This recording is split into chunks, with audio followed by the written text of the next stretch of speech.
Hello students, మన subject GST ఫండమెంటల్స్లో next topic గురించి తెలుసుకుందాం. మన నెక్స్ట్ టాపిక్ వచ్చేసి కాన్సెప్ట్స్ ఆఫ్ జిఎస్టీ. జిఎస్టీ యొక్క భావనలు లేదా జిఎస్టీ నందలి వివిధ అంశాలు. జిఎస్టీ కాన్సెప్ట్స్లో ఫస్ట్ కాన్సెప్ట్ సప్లై, సరఫరా. జిఎస్టీ అనే కొత్త ట్యాక్స్ ఇంప్లిమెంటేషన్లోకి వచ్చిన తర్వాత ఎక్కువగా ఉపయోగించబడే పదం ఏంటంటే సప్లై, సరఫరా. ఓల్డ్ ట్యాక్స్ సిస్టంలో గూడ్స్ని పర్చేజ్ చేయడం, గూడ్స్ని సేల్ చేయడం ఇటువంటి పదాలు ఎక్కువగా ఉపయోగించేవారు. కానీ కొత్త ట్యాక్స్ సిస్టమ్ జిఎస్టీ అనేది వచ్చిన తర్వాత అన్నిటికీ కలిపి ఒకే ఒక పదాన్ని యూజ్ చేస్తున్నారు. ఆ పదమే సప్లై. జిఎస్టీ కొత్త ట్యాక్స్ సిస్టమ్ ప్రకారం సప్లై మీనింగ్ ఏంటంటే supply means any activity or transfer of property in goods. Supply means any activity or transfer of property in goods. కొత్త ట్యాక్స్ జిఎస్టీ ప్రకారం సరఫరా అంటే ఏదైనా ఒక కార్యకలాపము లేదా వస్తువు యొక్క యాజమాన్యపు హక్కును మరొకరికి బదిలీ చేయుట. కొత్త ట్యాక్స్ జిఎస్టీ ప్రకారం సరఫరా అంటే ఏదైనా ఒక కార్యకలాపము లేదా వస్తువుపై ఉన్నటువంటి యాజమాన్యపు హక్కుని మరొకరికి బదిలీ చేయుటను కూడా సరఫరా అని పిలుస్తారు. అంటే గూడ్స్ని పర్చేజ్ చేసేవాళ్ళు, మనం గూడ్స్ని సేల్ చేసేవాళ్ళు, ఈ విధంగా గూడ్స్ని పర్చేజ్ చేసినా గూడ్స్ని సేల్ చేసినా గూడ్స్ అనేది ట్రాన్స్ఫర్ అవుతుంది.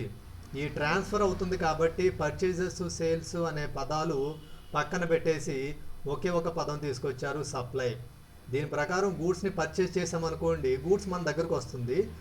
గూడ్స్ మన దగ్గరకు వచ్చిందంటే దాని అర్థం ఎవరో మనకి దాన్ని ట్రాన్స్ఫర్ చేస్తేనే అది మన దగ్గరకు వచ్చింది. అంటే ఎవరో మనకి సప్లై చేశారు, అప్పుడు గూడ్స్ మన దగ్గరకు వచ్చింది. ఒకవేళ మనమే గూడ్స్ సేల్ చేసామనుకుందాం, మనం గూడ్స్ని సేల్ చేసినప్పుడు గూడ్స్ మన దగ్గర నుంచి మరొక వ్యక్తి దగ్గరికి వెళ్ళిపోయింది. అంటే మనం కూడా గూడ్స్ని ఏం చేసాం, మన దగ్గర నుంచి వేరే వాళ్ళకి ట్రాన్స్ఫర్ చేసాం. ఈ విధంగా గూడ్స్ని పర్చేజ్ చేసినప్పుడు కానీ గూడ్స్ని సేల్ చేసినప్పుడు కానీ గూడ్స్ అనేది మన దగ్గరికి రావడం లేదా మన దగ్గర నుంచి వేరే వ్యక్తికి అది ట్రాన్స్ఫర్ అవ్వడం జరుగుతుంది. అందుకు పర్చేజెస్, సేల్స్ అనే టెర్మినాలజీ పక్కన పెట్టి కొత్త ట్యాక్స్ సిస్టంలో సప్లై అనే ఒక కొత్త కాన్సెప్ట్ని తీసుకొచ్చారు. Supply means any activity are transfer of property in goods. సరఫరా అంటే ఏంటి, ఏదైనా ఒక కార్యకలాపము లేదా వస్తువుపై ఉన్నటువంటి యాజమాన్యపు హక్కుని మరొకరికి బదిలీ చేయుట. సప్లై అనే పదంలో చాలా రకాల కాన్సెప్ట్స్ ఇన్వాల్వ్ అయ్యి ఉన్నాయి. అంటే సరఫరా అనే పదంలో చాలా రకాలైన భావనలు ఇమిడి ఉన్నాయి. అవేంటంటే the supply may be in various forms, that is sale, transfer, exchange, barter, rent, licence, lease or disposal. దీనిలో ఏ కాన్సెప్ట్ అయినా సరే మనం ఏ విధంగా పిలవాలి అంటే సప్లై అని పిలవాలి. అంటే సేల్ చేసిన, ట్రాన్స్ఫర్ చేసిన, ఎక్స్చేంజ్ చేసిన, బార్టర్ చేసిన, రెంట్కి ఇచ్చిన, లైసెన్స్ ఇచ్చిన, లీజ్కి ఇచ్చిన లేదా డిస్పోజల్ ఏది చేసినా కానీ దాన్ని సప్లైగానే ట్రీట్ చేయాలి. అంటే సరఫరా అనే పదంలో అనేక రకాలైన భావనలు ఇమిడి ఉన్నాయి కదా. దానిలో సరఫరా అంటే అమ్మకము, బదిలీ, మార్పిడి,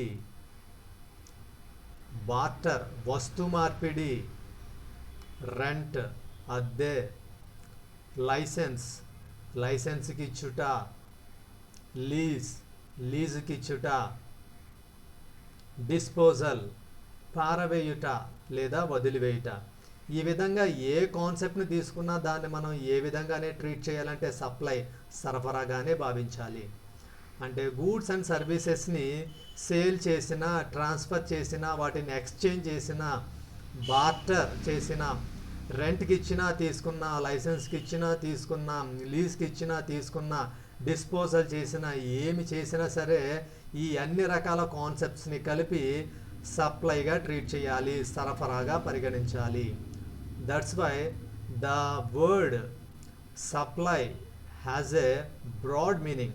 అందుకే సరఫరా అనే పదం విస్తృతమైన అర్థాన్ని కలిగి ఇది దానిలో అనేక భావనలను ఇమిడింప చేసుకున్నది.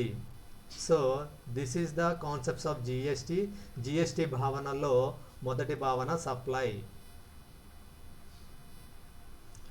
కాన్సెప్ట్స్ ఆఫ్ జిఎస్టిలో నెక్స్ట్ కాన్సెప్ట్ ఏంటో చూద్దాం. సెకండ్ కాన్సెప్ట్ వచ్చేసి టైమ్ ఆఫ్ సప్లై, అంటే సరఫరా సమయము. సరఫరా సమయము. ఈ టైమ్ ఆఫ్ సప్లై మీనింగ్ ఏంటంటే the time of supply determines when one should account for GST. Time of supply అంటే సరఫరా సమయం వల్ల ఏమి తెలుస్తుందంటే ఒక వ్యక్తి ఎప్పుడు జిఎస్టి అనే పన్ను చెల్లించవలసిన బాధ్యత కలిగి ఉంటాడు అనేది తెలుస్తుంది. టైమ్ ఆఫ్ సప్లై అంటే సరఫరా సమయం వల్ల తెలిసే విషయం ఏంటంటే జిఎస్టి అనే కొత్త పన్ను పద్ధతి ప్రకారం ఒక వ్యక్తి ఎప్పుడు అంటే ఏ సమయంలో ఏ టైంలో జిఎస్టి అనే పన్ను చట్టం క్రిందకు వస్తాడు. ఏ సందర్భాలంటే ఇక్కడ 3 టైప్స్ ఆఫ్ సిచ్యువేషన్స్ ఉన్నాయి. ఈ 3 సిచ్యువేషన్స్ గురించి చూద్దాం. దాంట్లో ఫస్ట్ సిచ్యువేషన్ ఏంటంటే the time an invoice is issued, అంటే ఇన్వాయిస్ జారీ చేసిన సమయం. ఇన్వాయిస్ జారీ చేసిన సమయం. Second situation the time any payment is received, ఏదైనా మొత్తము స్వీకరించిన సమయం. ఏదైనా మొత్తము స్వీకరించిన సమయం. Third situation the time A taxable supply is made, పన్ను విధించదగ్గ సరఫరా చేసిన సమయం. పన్ను విధించదగ్గ సరఫరా చేసిన సమయం.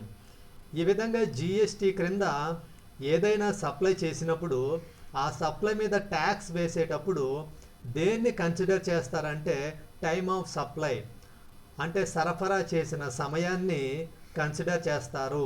సరఫరా చేసిన సమయాన్ని పరిగణలోకి తీసుకుంటారు. సరఫరా చేసిన సమయాన్ని పరిగణలోకి తీసుకోవడం ద్వారా ఏ వ్యక్తి అయితే జిఎస్టి క్రింద పన్ను చెల్లించాల్సిన బాధ్యత కలిగి ఉంటాడో మనం ఖచ్చితంగా నిర్ధారించడానికి వీలుంటుంది. ఈ విధంగా టైమ్ ఆఫ్ సప్లై కోసం ఇక్కడ మనకి 3 టైప్స్ ఆఫ్ సిచ్యువేషన్స్ ఉన్నాయి. 3 రకాల సందర్భాలు ఉన్నాయి. ఈ 3 టైప్స్ ఆఫ్ సిచ్యువేషన్స్లో ఏది ముందు సంభవిస్తే దానినే మనం పరిగణలోకి తీసుకోవాలి. అంటే ఇక్కడ ఈ 3 సిచ్యువేషన్స్లో ఏ సిచ్యువేషన్ ఫస్ట్ జరిగితే ఆ సిచ్యువేషన్ని మాత్రమే టైమ్ ఆఫ్ సప్లైగా కన్సిడర్ చేయవలసి ఉంటుంది. ఇది జిఎస్టి కాన్సెప్ట్స్లో second concept. Next concept taxable supply, అంటే పన్ను విధించదగ్గ సరఫరా. పన్ను విధించదగ్గ సరఫరా. దీని అర్థం ఏంటంటే when the taxable goods is transferred then it can be treated as taxable supply. పన్ను విధించదగ్గ సరఫరా అంటే అర్థం ఏంటంటే ఎప్పుడైతే పన్ను విధించదగ్గ వస్తు సేవలను సరఫరా చేస్తారో అప్పుడు ఆ సరఫరా పన్ను విధించదగ్గ సరఫరాగా పరిగణించబడుతుంది. When the taxable goods is transferred, when the taxable goods or services are transferred, then the transaction can be treated as taxable supply. ఎప్పుడైతే పన్ను విధించదగ్గ వస్తువులు లేదా సేవల్ని సరఫరా చేయడం జరుగుతుందో అప్పుడు ఆ వస్తువులు లేదా సేవల సరఫరాని పన్ను విధించదగ్గ సరఫరాగా పరిగణిస్తారు. అంటే సాధారణంగా అన్ని రకాలైన సప్లైస్ మీద ట్యాక్స్ అనేది ఛార్జ్ చేయడం జరగదు. కొన్ని రకాలైన గూడ్స్ అండ్ సర్వీసెస్ని జీరో రేటెడ్ సప్లై అంటే 0 రేటు వర్తించే సరఫరా అని, ఎగ్జెంప్టెడ్ సప్లై అంటే మినహాయించబడిన సరఫరాని వర్గీకరించడం జరిగింది. అంటే జీరో రేటెడ్ సప్లై మీద నో జిఎస్టి, అదేవిధంగా ఎగ్జెంప్టెడ్ సప్లై మీద కూడా నో జిఎస్టి.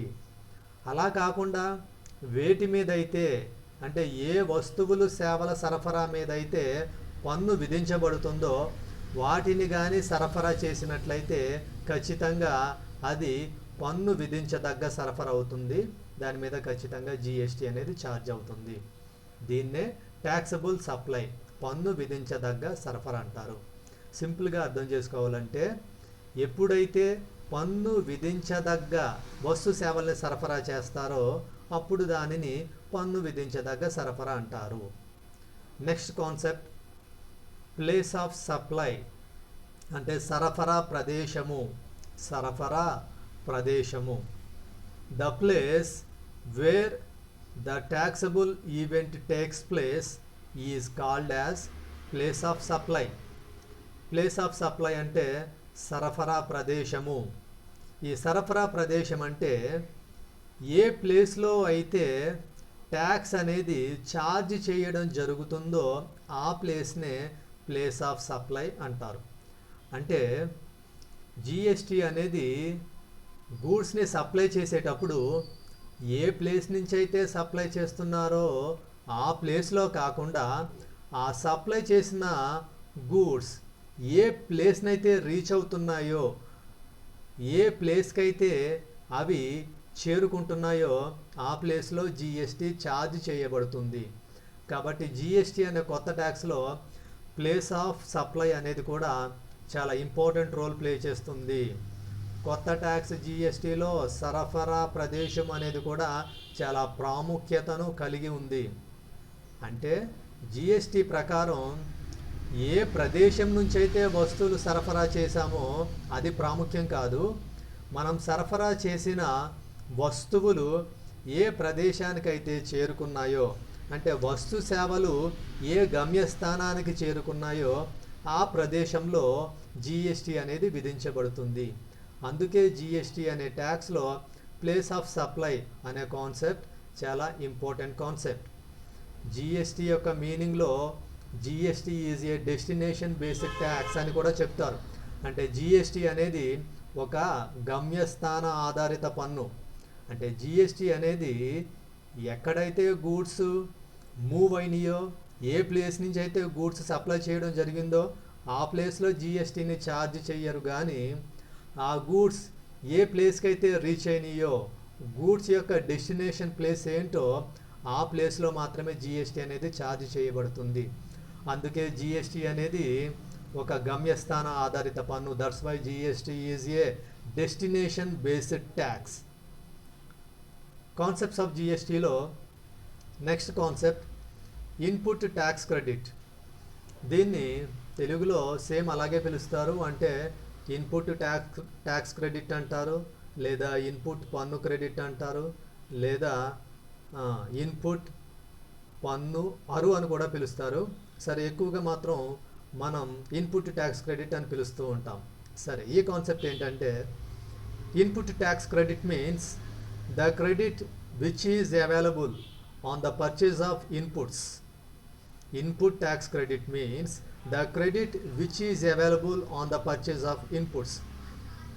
ఉత్పాదకాలను కొనుగోలు చేసినప్పుడు వాటిపై చెల్లించిన పన్ను తిరిగి మనకి క్రెడిట్గా లభ్యమవుతుంది.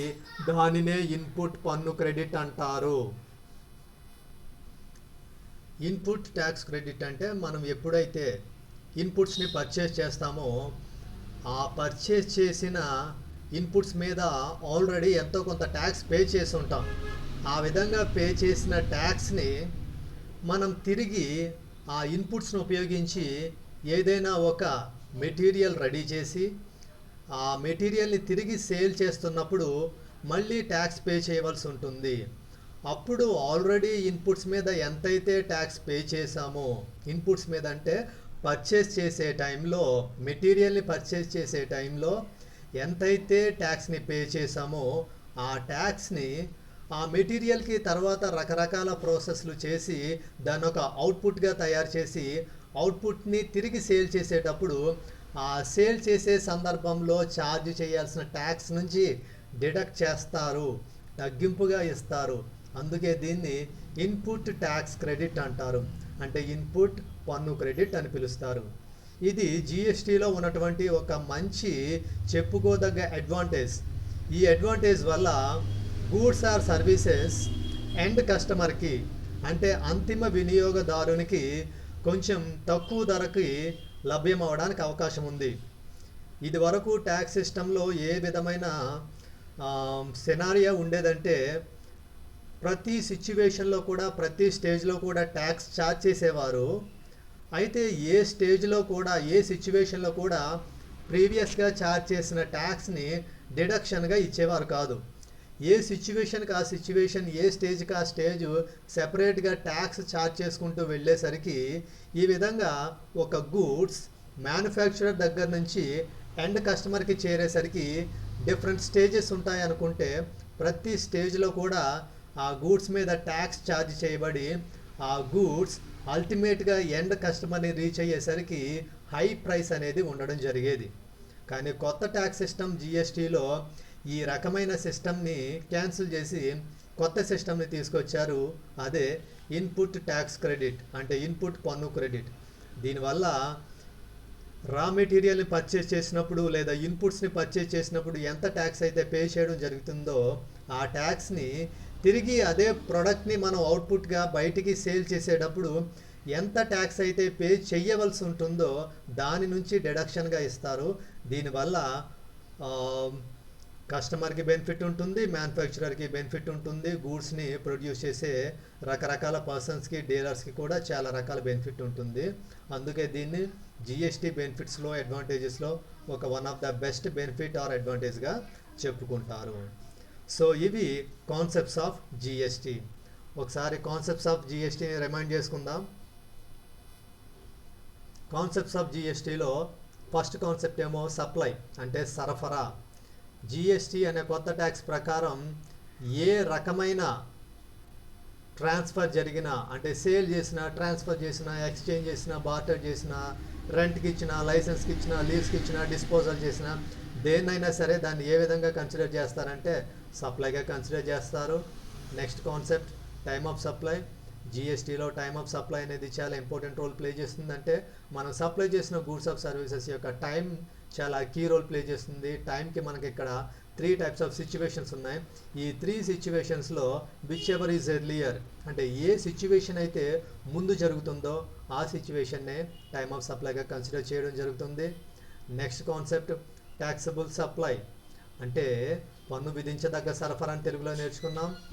ఎప్పుడైతే ట్యాక్స్ విధించబడే గూడ్స్ని సప్లై చేస్తారో దాన్ని ట్యాక్సబుల్ సప్లై అంటారు. కొన్ని సందర్భాల్లో ఎగ్జెంప్టెడ్ గూడ్స్ని, జీరో రేటెడ్ గూడ్స్ని సప్లై చేస్తారు, దాన్ని ట్యాక్సబుల్ సప్లై అన్నారు. ఎగ్జెంప్టెడ్ సప్లై అని, జీరో రేటెడ్ సప్లై అని పిలుస్తారు. కాబట్టి ఏ గూడ్స్ మీద అయితే ట్యాక్స్ పడుతుందో వాటిని కానీ సప్లై చేస్తే అది ఖచ్చితంగా ట్యాక్సబుల్ సప్లై అవుతుంది, అంటే పన్ను విధించదగ్గ సరఫరా అవుతుంది. నెక్స్ట్ ప్లేస్ ఆఫ్ సప్లై, అంటే ప్లేస్ ఆఫ్ సప్లై అంటే సరఫరా ప్రదేశం. జిఎస్టీలో సరఫరా ప్రదేశం చాలా ఇంపార్టెంట్. అంటే గూడ్స్ ఏ ప్లేస్ నుంచి మూమెంట్ స్టార్ట్ అయినాయో ఆ ప్లేస్ ఇంపార్టెంట్ కాదు, గూడ్స్ అల్టిమేట్గా ఏ ప్లేస్ని అయితే రీచ్ అయిందో, అంటే గూడ్స్ యొక్క డెస్టినేషన్ ప్లేస్ ఏంటో ఆ ప్లేస్ అనేది చాలా ఇంపార్టెంట్. ఆ ప్లేస్ని కన్సిడరేషన్లోకి తీసుకుని మాత్రమే జిఎస్టీ అనేది ఛార్జ్ చేయబడుతుంది. ఇక లాస్ట్ కాన్సెప్ట్ ఏంటంటే ఇన్పుట్ ట్యాక్స్ క్రెడిట్. దీనివల్ల జిఎస్టీలో ఇన్పుట్స్ మీద పే చేసిన ట్యాక్స్ని అవుట్పుట్స్ మీద పే చేయాల్సిన ట్యాక్స్ నుంచి డిడక్షన్గా ఇస్తారు. దీనివల్ల ఎండ్ కస్టమర్కి, అంటే అంతిమ వినియోగదారునికి గూడ్స్ అండ్ సర్వీసెస్ కొంచెం రీజనబుల్ ప్రైస్కి అందుబాటులో ఉండడానికి వీలుంటుంది. So this is the topic of concepts of GST. Okay, thank you.